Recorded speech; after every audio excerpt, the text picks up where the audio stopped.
presents.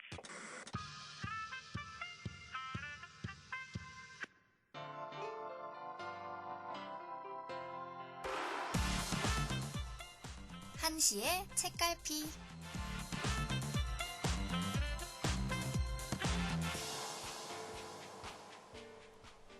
29번째 생일. 이제 혼자만의 파티를 시작한다. 혼자인 건 괜찮다. 작년에도 재작년에도 혼자였으니까. 그래, 괜찮다.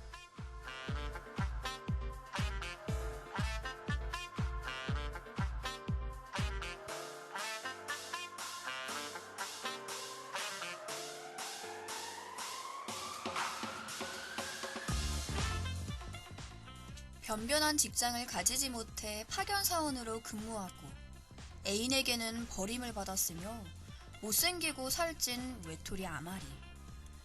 그녀는 혼자만의 우울한 29 생일을 보내던 중 깜깜한 터널과도 같은 인생에 절망하며 자살을 결심하게 됩니다. 그러나 막상 죽음 앞에서 용기를 내지 못하고 그런 자신의 모습에 좌절하다가 TV 화면에 무심코 시선을 던진 그녀는 눈앞에 펼쳐진 너무나도 아름다운 세계인 라스베이거스에서 최고로 멋진 순간을 맛본 뒤에 죽으리라 결심을 하고 스스로에게 1년의 시한부 인생을 선고합니다.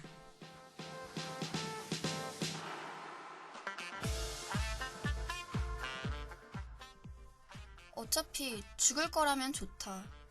단 한 번이라도 저 꿈 같은 세상에서 손톱만큼의 미련도 남김없이 남은 생을 호화롭게 살아보고 싶다. 단 하루라도.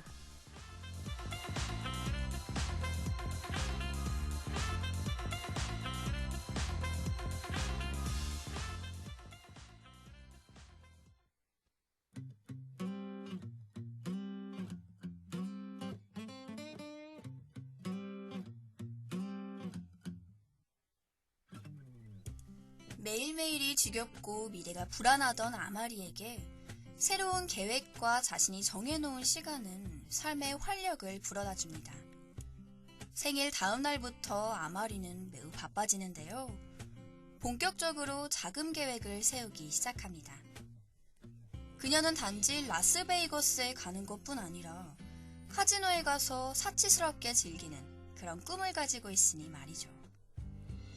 하지만 파견사원인 그녀에게 큰돈은 어림도 없습니다. 한참을 고민하던 아마리는 무언가 생각난 듯 집 앞 넷카페로 달려가 머릿속에 맴도는 단 하나의 키워드를 검색창에 입력하죠. 고수익. 수많은 검색 결과 중에 그녀의 시선을 사로잡은 하나의 단어. 긴자 호스티스. 말로만 들어보았지 자신과는 아무런, 아니 단 하나의 접점도 없을 것 같던 세계에 아마리는 발을 들여놓기로 결심합니다.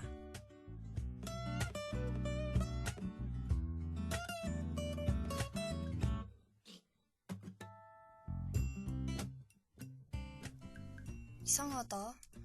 갑자기 세상이 달라진 느낌이다. 겉으로는 평소와 다를 게 하나도 없었지만 거리에 자동차와 건물을 오가는 행인들, 그리고 가로수와 하늘 모두 좀 더 선명하게 보였다. 그래, 나는 지금 변화하고 있는 중이야. 이제 나에겐 계획이란 게 생겼고 반드시 달성해야 할 목표가 생긴 것이다. 계획, 목표. 그런 게 이토록 대단한 것이었나?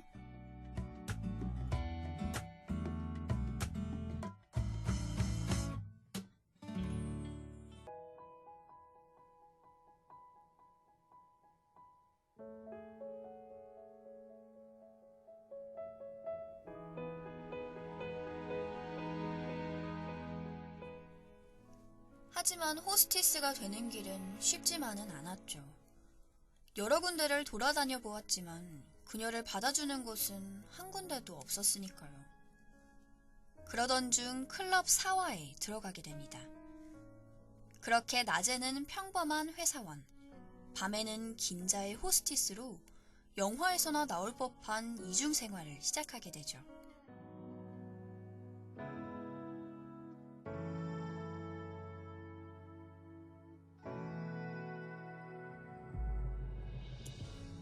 호스티스로 클럽에 나가기 전까지 아마리는 스스로 모든 걸 준비해야 했습니다.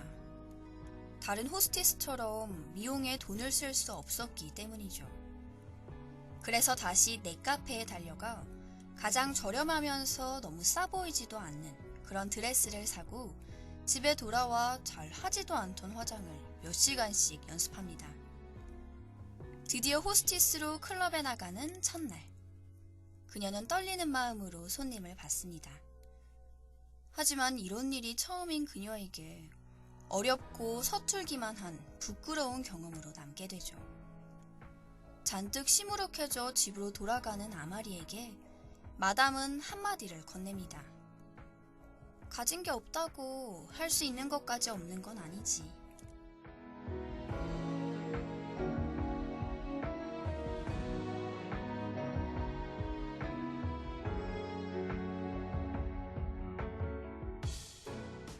그렇게 하루 이틀 일을 하던 아마리는 문득 일에 대한 중요한 것을 깨닫게 됩니다.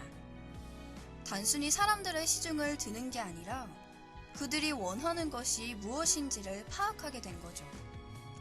사람들이 클럽을 찾는 이유는 단순히 술을 먹기 위해서나 여자를 만나기 위해서가 아니었습니다. 그들은 단지 자기들의 이야기를 진실하고 편안하게 들어줄 사람이 필요했던 것뿐이죠.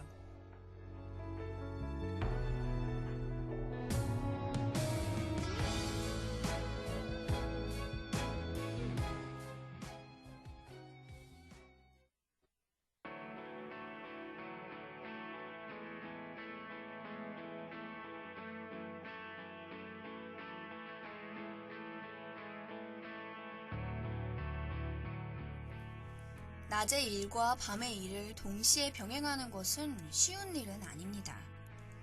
하지만 아마리는 두 일 모두 아주 멋있게 해내 보이죠. 낮에는 밥 먹는 시간을 줄여가며 밤에 자지 못한 잠을 자고 회사 일이 끝나자마자 클럽으로 출근해 밤의 일을 이어가는 그런 삶을 살아갑니다. 문득 일이 버거워질 때도 있지만 그녀는 자신의 목표만을 생각하며 전력 질주하기 시작하죠. 그리고 그렇게 변한 아마리에게 친구가 생깁니다. 처음은 클럽에서 만난 다른 호스티스였죠. 얼굴이나 몸매가 예쁘지 않은, 클럽에 어울리지 않는 그녀를 다들 경계했지만 곧 가까워지게 됩니다. 그러면서 아마리는 다른 사람들의 삶에 관심을 가지고 그들의 태도에 주목하게 되죠. 보통 밤에 호스티스로 일하는 그들은 낮에 다른 일을 하곤 합니다. 그 일은 자신이 하고 싶은 일이나 해야 하는 일이 대부분이죠. 두 아이의 엄마로 살아가는 레이나, 그리고 자신만의 극단을 꾸려가는 치카. 아마리는 그런 그들의 삶을 보며 한 가지를 깨닫습니다.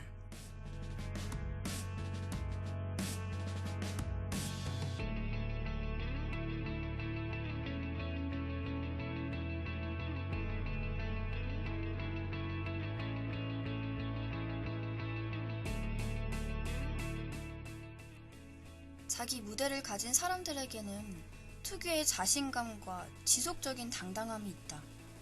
그리고 지금 나에게는 없다. 외톨이는 사람들로부터 소외됐기 때문이 아니라 자기 무대를 만나지 못했기 때문에 외톨이인 것이다.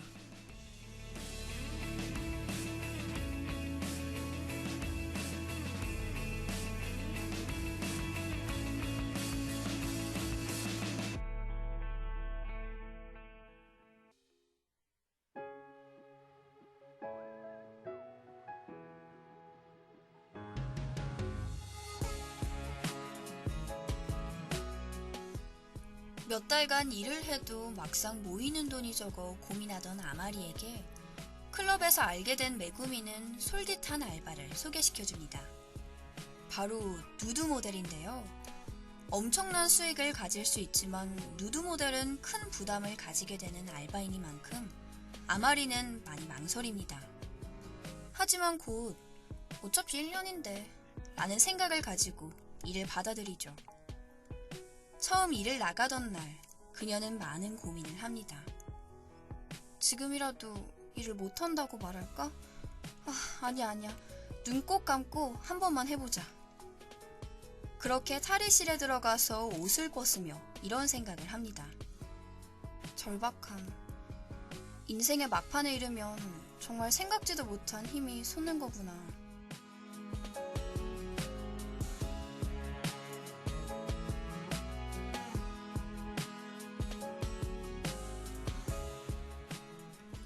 누드 모델 일을 하며 아마리는 다시 한번 무언가를 깨닫습니다.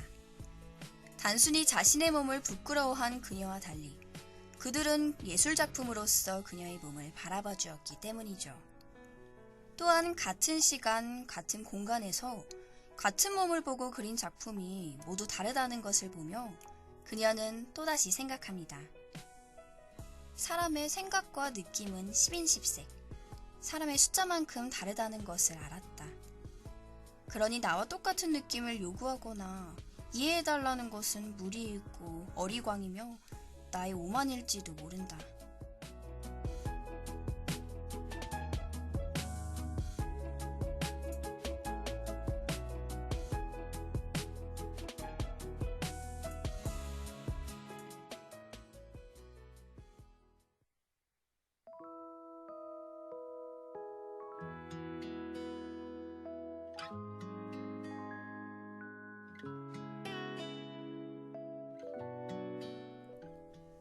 계획을 세우고 이를 위해 노력하며 살아가는 아마리는 이 과정에서 많은 것을 깨닫고 배우게 됩니다.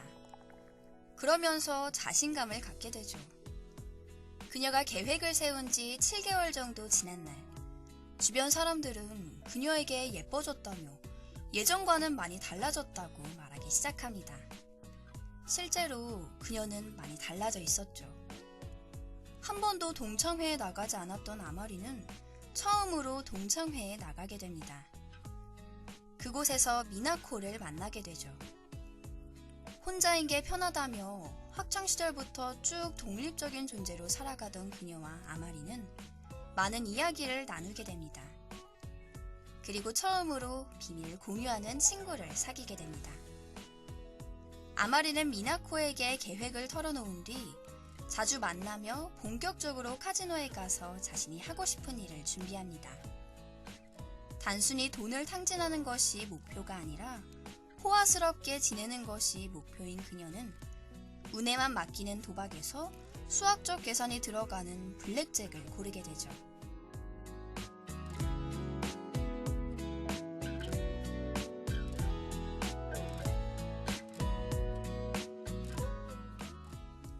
미나코와 함께 여러 곳을 다니며 라스베이거스에 갈 준비를 하는 아마리는 회화에 대한 걱정을 하기 시작합니다.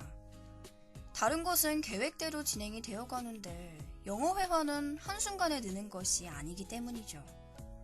그런 걱정을 하던 그녀에게 미나코는 외국인을 만나서 회화를 배우라고 말합니다.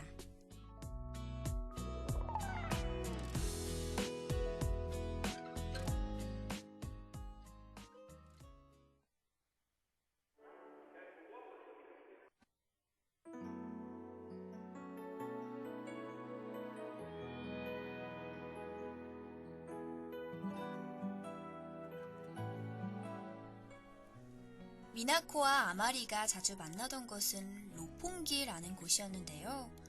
이곳은 각국의 대사관들이 모여있는 만큼 다양한 외국인들이 모여 있었습니다. 외국인이 많은 클럽에 들어간 그들은 어렵지 않게 많은 사람들을 만날 수 있었고 곧 회화 또한 배울 수 있게 되었죠.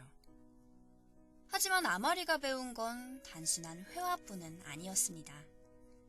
자신의 계획을 들은 또 다른 친구가 이번에는 블랙잭 연습을 도와주겠다 했기 때문이죠.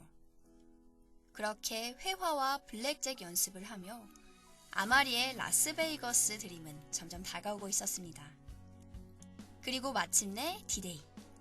라스베이거스로 떠나는 비행기를 탄 우리 아마리는 어떤 일을 겪게 될까요?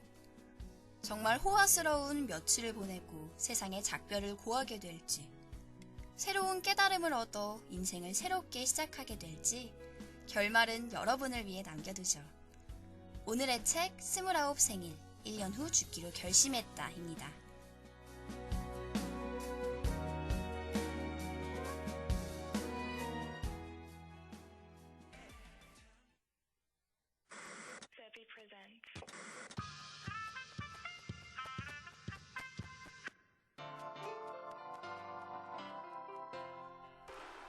책을 모두 읽은 후에 제 마음속에는 하나의 구절이 남아 있습니다. 기적을 바란다면 발가락부터 움직여보자.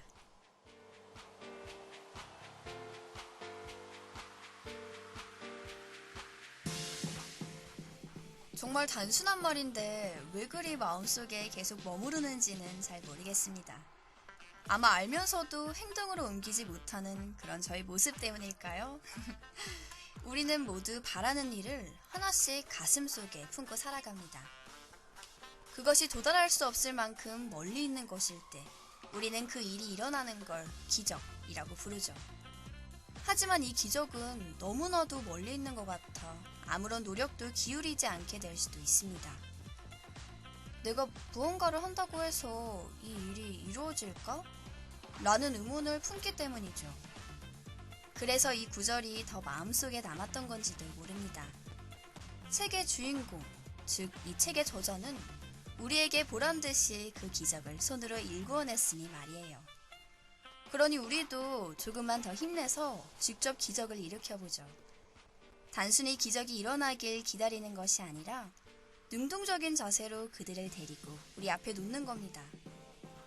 그럼 여러분, 아주 사소한 일이라도 오늘부터 시작해보는 건 어떨까요? 여러분의 기적을 응원합니다. 지금까지 제작 선하빈, 기술 손상우, 진행의 최희원이었습니다.